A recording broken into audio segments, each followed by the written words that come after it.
bummed out, but hey, she worked really hard getting you guys together here. Also, too, at this point, looking to find Joe Yamakido. He's supposed to be around, but we don't know where he is. He's right there. Okay, don't go away. Stay right there. Okay. You're going to look for them later, so we thought we'd do it now. Okay, the next we have is, let's see. Oh, yeah. I'm supposed to read you a statement. So let me get it together here. Okay, this is about Jerome. The Jerome Relocation Center lies close to the town of Jerome, Arkansas. Didn't say that, but it's supposed to be that. Which camp is named after. 12 miles west of the Mississippi River, the camp has very fertile area with thick forest growing with the camp's place before it was built. Now the camp is a large expanse of rice, soybean, and fish farms. The central area of the camp was on the west side and consisted of 500 acres. For the time that the camp was open, its population reached the height of 8,497 people from California and Hawaii. Because of conflict of the impoverished farmers entitled to live on the camp's land, the Jerome Relocation Center was the last to open and the first to close. Here then is Joe Yamakido. Come on up, Joe.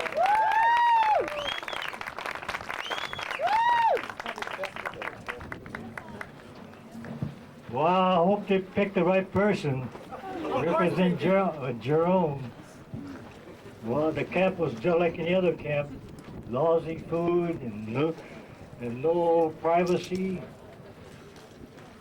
And there was a river right next to Jerome, but I don't think nobody went swimming because they had water moccasins and rattlesnakes.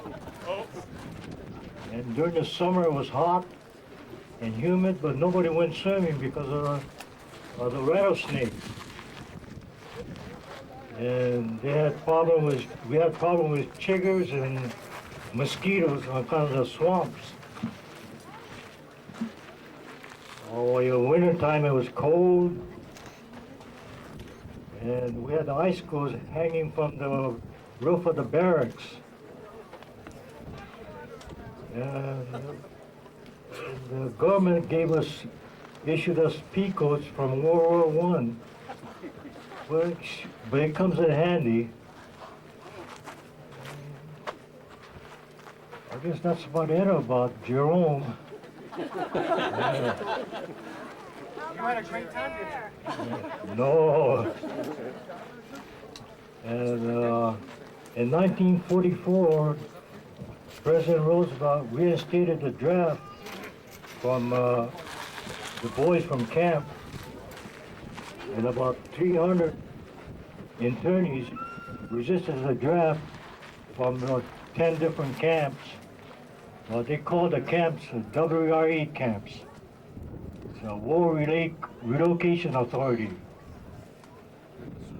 And I was the only resistant from Jerome, and there were 3 boys from Roar. I don't know how close that camp was. When they arrested me and took me to Little Rock, Arkansas, the 3 boys was there before me, and the 4 of us I spent 127 days in city jail waiting for my trial. During that time, they never let me outside, see the sun, get some exercise. All I ate was 1 bowl of black-eyed peas and 3 stale bread a day, and chicory to drink. And when I went to the federal, when I was found guilty, they gave me 3 years in the prison. And I met those other Roar boys. They went to jail before I did. And 4 of us went to Texarkana, Texas. And federal, they take good care of you. They gave you 3 meals a day, check you physically. If anything's wrong, they'll fix you up. And when they took my weight, I found out I lost 50 pounds. Yeah, that's a good diet, black-eyed peas. Yeah. And when I was in jail, one day a fellow convict called me a Jap, and I just I don't know, I just, without thinking, slapped him one. He didn't do anything, but the very next day when they let us out of our cells, him and his buddies were waiting for me right outside my door, on each side of my door, and one big guy just hit me in the face, but I didn't fall down. If I fell down, they would have probably stomped me to death. But since I took judo and sumo when I was small, well, I was until about 17, and until when I started going to work at 18, and it's automatically I put my back against the wall and fought back. But when I was fighting back, somebody started yelling, "Kill that Jap!" So it seemed like everybody jumped in, and I thought this was it. I said, I ain't gonna make it. But I kept fighting back, and then I don't know what happened, they gave up or they stopped. When they stopped, I only had my shorts on because everybody's grabbing me, trying to pull me down. They even tore my pants off. For that, the warden put me in the hole. Well, the convicts call the hole solitary confinement, the hole, because it's not easy to take. I was in there 5 days, and during that time, I could hear some people hollering, "Please let me out. I'll do anything you say."